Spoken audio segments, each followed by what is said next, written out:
So I've just arrived here in northern Norway.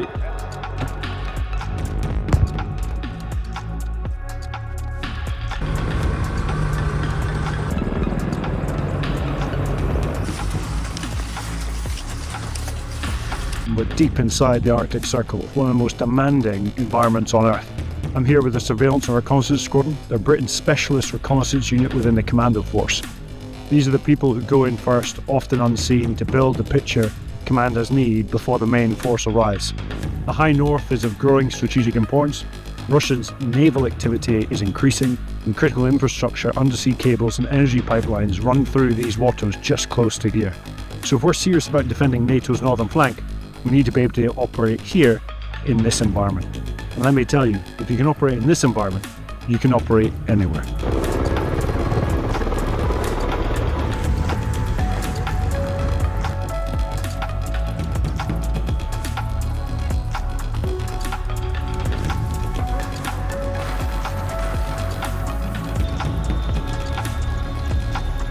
I'm here with the commander of the Surveillance Reconnaissance Squadron. We're just going to have a look at some of the kit these specialist forces use to survive in the Arctic and, importantly, beat the enemy if they come up against them. Let's do it. Sure.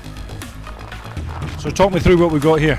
Yeah, so this is our over snow reconnaissance vehicle. So this enables us to go places where wheeled vehicles can't. Clearly really applicable in the high north with the snow coverage, ice coverage, etc. It's one of the most modern snowmobiles that are in use by Nordic forces. It's got 180 brake horsepower, so it can move people rapidly around. So what speeds are you looking at on this thing? So you can get up to 110 kilometers per hour. And you've got obviously a track at the back, gives you traction. Yeah. And then Track skis vehicle, at the front. Two skis at the front, which enable you to cover a multitude of terrain, deep snow, light snow, ice, frozen lakes. And you can carry a trailer like the one just behind Correct. it. So you can carry trailers, pulks, and you can also use it for medical evacuation as well. Yeah, great. Must be good fun flying Really around. good fun. Yeah. It's like riding a motorbike. Good laugh, unless you don't have a balaclava on and you look this old. Right, so we've got one of the mountain leaders here. Yes. So talk us through the kind of kit that you need to wear to sort of survive in the Arctic. Yeah, sure. Yeah, so in the extreme cold weather environment, it's really important that we utilise the layering system. So that's what keeps us warm. So as opposed to having one big jacket, you've got several layers which are under our Marines' clothing system that's there. The outer layer is his cam whites, and that is so that he blends into the environment, much the same as the camouflage that we'd use in a temperate or a jungle environment.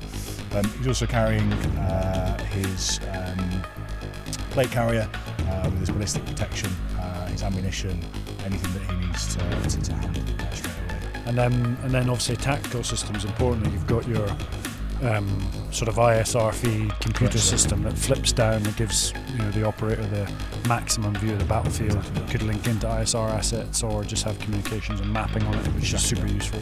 And then talk me through the new weapon systems that the Marines have now been issued.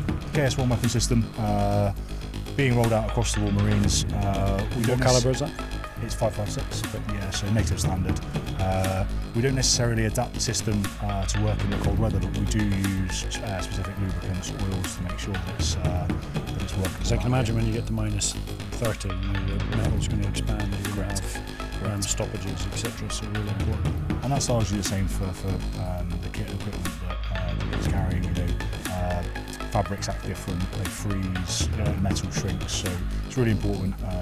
Doing the basics well is super important. And then really important is obviously owning the night, and so you've got a set of night vision goggles there. Are they now standard issue across the force? Yeah, so this is the Commando night vision headset, so it comes as a modular system on top of the helmet that the Marine's wearing, so he's got built-in air defence and then first generation night vision, which obviously enables him to operate through the night, seeing almost as good. So apart from having to stand here fully clothed up in this demo, how do you enjoy being in the Arctic in the Marines?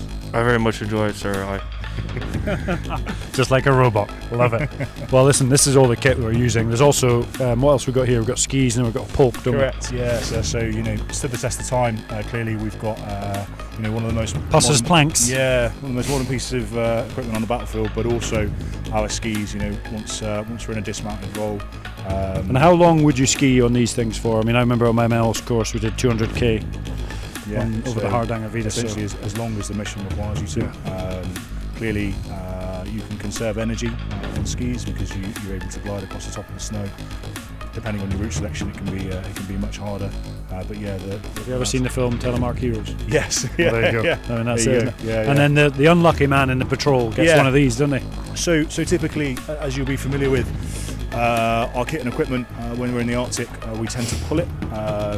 Typically, it's heavier because we have more kit to sustain ourselves, and therefore. So things like ammunition, batteries, food, supplies for longer term patrol. Exactly. And your sort of modus operandi is to stay for 10 days unsupported in this environment, which is doesn't seem like much on the outside, but when it's -30 and blowing a blizzard, even a couple of days out here, test your mettle as a human, doesn't and it? That's it. The environment's trying to kill you. So you've just seen some of the kit the Royal Marines use within SRS. It goes from really old sort of tactics from skis and polks all the way through to the most modern equipment and night vision goggles on our Marines as we speak. SRS are one of the best trained forces in the world. They work in small man teams, 4 to 6 men. They penetrate deep behind enemy lines, go unseen, and direct fires from elsewhere to take out or destroy a target.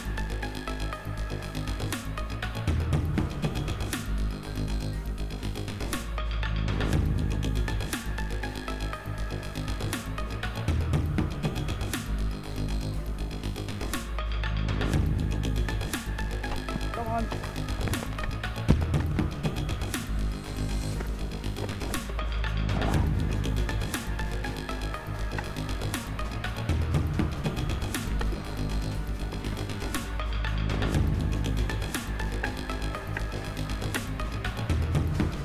Here in Norway, we have 1,500 of some of the most elite in the British military, our commandos, and they're training in some of the harshest conditions on Earth, as you can see behind me.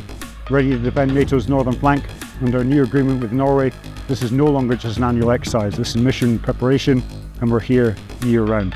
This is what keeping Britain and our allies looks like, and we will not waver in our commitment to do so. Physical demands here are relentless. Every moment takes more effort. Indeed, you burn through energy just staying warm. Your average individual burns about 6,000 calories a day just surviving in the Arctic. But what strikes me is the teamwork, the quiet professionalism. These people depend on each other absolutely completely just to stay alive. The UK has been in Norway now for over 50 years, and under the Lunar House Agreement, we're deepening that commitment. Our commando forces can now train day on day, month on month, every year, all year round.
So in such a mountainous environment, it's really important that people understand the snow, where it lies, and also what advantages it can give you.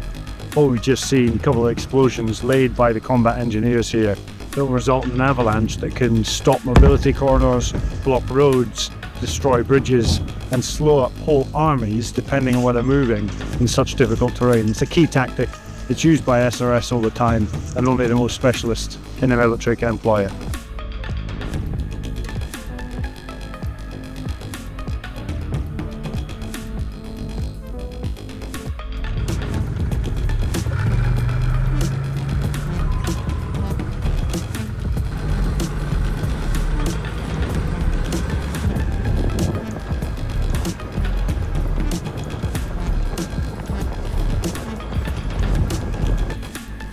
We just come from an hour from another base to here on these skidoos you can see behind me. Moving fast, at distance, and long-range mobility is absolutely critical for the reconnaissance unit that I'm working with today. So going long range, identifying the target way behind enemy lines, and on these vehicles you can do it at speed and in safety. So why does a high north matter? Well, the high north isn't a distant frontier, it's directly connected to our security at home. We've got Russian submarines passing through these waters, critical infrastructure, data cables and energy pipelines that run beneath them. The Foreign Secretary, she was just here not so long ago, and has said Arctic security is critical to protecting Britain and NATO. She's absolutely right. What happens here affects us all. So why the UK needs this capability? Well, we're doubling the number of Royal Marines training in Norway in just 3 years. That's serious investment in serious capability. The Luna House Agreement with Norway we just conducted takes our partnership further than ever before. Joint naval operations, anti-submarine warfare and protection of our undersea infrastructure. So NATO readiness and deterrence isn't about posturing, it's about being ready, having the skills, the people and the partnerships in place before you actually need them. 7 of 8 countries north of the Arctic Circle are NATO allies. Together we're stronger, together we can deter aggression and protect what matters. This isn't about showing strength, it's about being ready, it's about doing the hard work in hard places so that we never have to fight unprepared, and if we do have to fight, we will win.